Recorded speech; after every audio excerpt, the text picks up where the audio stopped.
Alright then gang, so in this series you're going to learn how to make a Tetris clone using Pygame, which is a Python library for making games. So it's going to be a really fun series, and to teach you this I'm going to hand you over to Christian from Clear Code, who's got a ton of really cool Python and Pygame tutorials on his own channel, so definitely check him out. The link to his channel is going to be down below the video.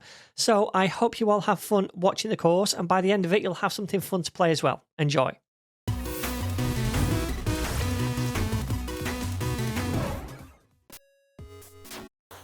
Hello there! In this tutorial we will make a Tetris game in Python using the Pygame library. To keep things focused, I will go over the basics of the engine while I make the game. That way you can start entirely from scratch, although you should know Python at least a little bit. Now, if you want to have a deep dive into Pygame, check out my ultimate introduction to it. That one will go into much more detail. Either way, you can install Pygame via the PowerShell or the terminal. I will do it on Windows with the PowerShell, and I type pip install pygame-ce. If you are on a Mac, you want to use the terminal and type pip3 install pygame-ce. Before we get started with the project, let's check out what we have. I have one project folder, and this one contains 3 subfolders. One for code, one for graphics, and one for audio. For now, we will only work inside of the code folder. This one currently contains 2 Python files, main.py and settings.py. Let's open them, and for this part I want to create a basic window to display the game. Alrighty, here we are in the code editor, and at the moment I have main.py open. And as you can see, there's literally nothing in there. Besides that, I have settings.py, and this one does contain quite a few things. So if you scroll down here, there are nearly 50 lines of code, a bit less. Most of this stuff you can ignore for now, but there are some easy things to understand. For example, down here we have colors, then we have the determino shapes, and then we have score data. All of this we will cover later on, but for now you can simply ignore it. Much more important is this bit. This will determine the layout of the game, or rather the size of the individual elements. Let's go through it one by one before we start. First of all is this bit. This will determine the size of the actual game. On the left side of the game, I want to have a Tetris field. It's going to look something like this. And there we are going to have 10 rows and 20 columns. Which means we are going to have 10 columns, something like this, and then 20 rows. That's the usual size for a Tetris game, although you could choose any number you want in here. Besides that, we have a cell size. The cell size is going to be the size of one of the cells, and I went with 40 pixels. This is both the height and the width. Once we have all of that, we can get the game height and the game width.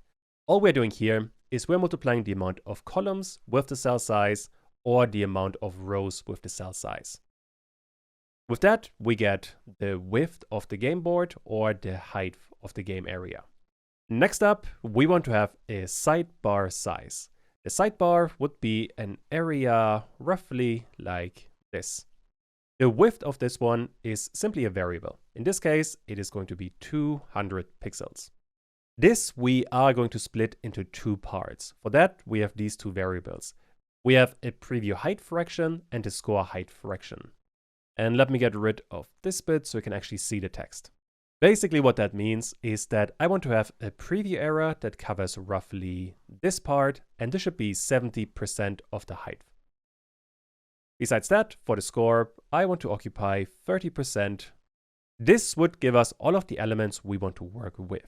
After that, we have one more bit, and that is the actual window. The window would encompass all of these other elements and look something like this.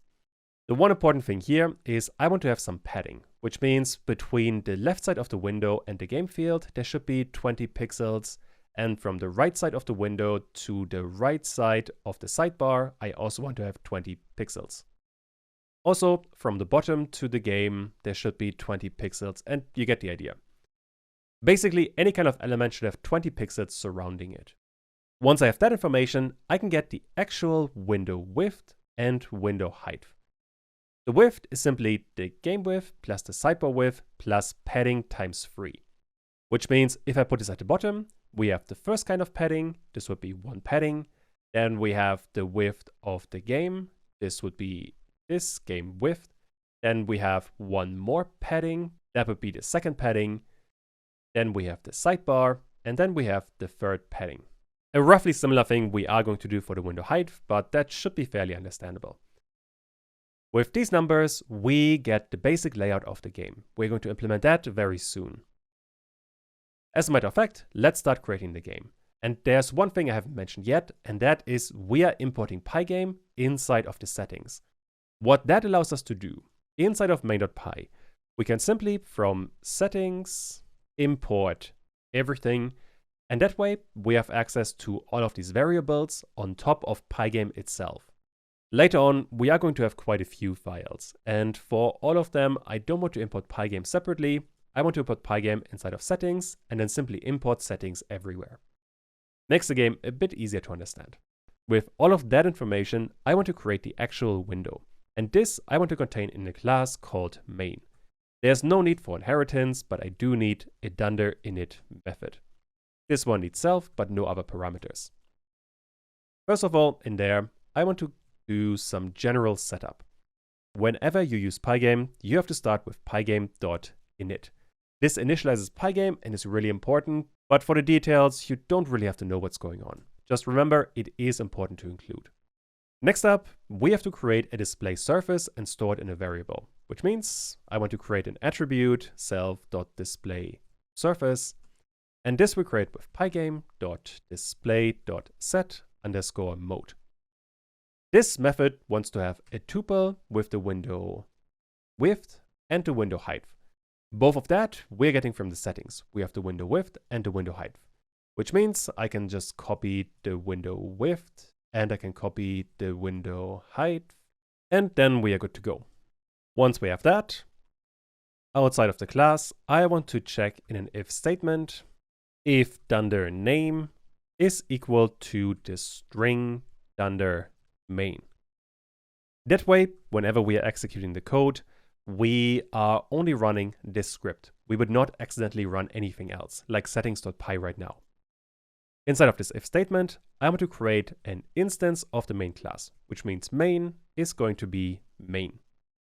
Once I have that, I can run the entire script, and we get a window for one frame. What happened there is that Pygame created a display surface, so a window we can actually see, but then the code finished. So after this line, we are ending the code, so the window disappears. To fix that, we want to create a method that runs perpetually, which I am going to do inside of a run method. This one, once again, doesn't need any parameters besides self, and all we are going to do in here is a while true loop. Meaning this is going to run until we break it internally. And before I'm going to write anything, make sure that you don't execute the code until I tell you to. Because if you simply add pass in here and run the code, you would have a window that stays open, but you wouldn't have any way to close the window anymore, which wouldn't be ideal. But first of all, we have to add something else for Pygame to display it. And that is pygame.display.update. This simply updates whatever we are doing inside of the game. That way we can see things. With that, we can simply call main.run, and then the window would stay open. However, as I said before, there wouldn't be any way to close the window. For that, we will need one more thing, which is an event loop, which we get with for event in pygame.event.get. This is getting all of the user inputs. This could be any kind of keyboard or mouse input, but it could also be input like closing the window, which we have to take care of manually. What we want to check is if event.type is equal to pygame.quit, all in uppercase letters.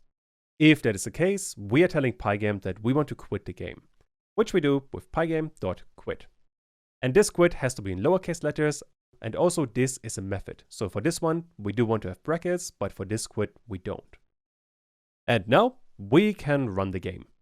And might be a bit large for my screen, but this looks pretty good. We now have a window. However, if we are closing it, we are getting an error. Basically what's happening here is that when we are closing the game, so this pygame.quit has run, then Pygame is not initiated anymore, meaning this quit is essentially the opposite of this init. As a consequence, we couldn't update Pygame anymore, something that we are doing in this line. As a consequence, Python is going to give us an error that this line cannot be run because we have quit Pygame. What we essentially want to do at this point is that after we have run this pygame.quit, we want to exit everything. This we could do in a couple of ways. The easiest way that I find we can approach this is to import from sys the exit method. This one exits any kind of code. All we have to do is call exit, and then whatever script you're running will be terminated. Now I can run this again, I get a window, and I can close it, and no more error messages. We simply close the game. And with that, we have a window. Next up, what we can also do is to fill this display with a color, because right now, all of this is pure black, which isn't the color that I want. To fill it with a color, we want to get self.displaySurface, so the surface we created earlier. On there, we have a fill method, which is looking for a color. Colors we have inside of settings. There, for example, we have gray. This is the color I want to use for the background. So gray in there. And then we get a gray background. Besides that, there are a few minor things you can work on.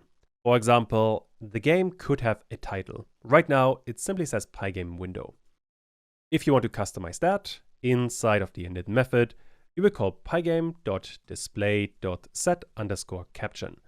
And then enter whatever title you want. For example, in my case, I would go with Tetris. Now if we run this again, there is Tetris. And one more quick thing that we absolutely have to do. And that is we want to create self.clock in the dunder init method. And this is going to be pygame.time.clock. This is a clock that's quite important to work with time inside of Pygame. And since we are going to work with timers later on quite a bit, I do want to include that. Although all we really have to do inside of the run method, we have to call self.clock.tick. And I guess all of this could be in a separate section, so let me add a comment of updating the game. And just to explain, clock is an object in Pygame that helps you quite a lot to control the frame rate. You could, for example, add an integer argument like 60, and then the game would run at 60 frames per second. If you leave it blank, so no arguments whatsoever, then Pygame is going to run as fast as possible, meaning it is trying to generate as many frames as it can, which is also what I want to do. With that, we have a basic window. By the way, if you want to watch this entire course now without YouTube adverts, you can do. It's all up on the NetNinja website, netninja.dev. You can buy the course for $2 to get instant access to all of it, or you can sign up to NetNinja Pro and get instant access to all of my courses without adverts, as well as premium courses not found on YouTube, including my Udemy ones. That's $9 a month, and you can get your first month half price when you use this promo code right here. So I'm going to leave this link down below in the video description for you to sign up, and I really hope you enjoy this series, and please do not forget to share, subscribe and like the videos. That really helps a lot, and I'm going to see you in the very next lesson.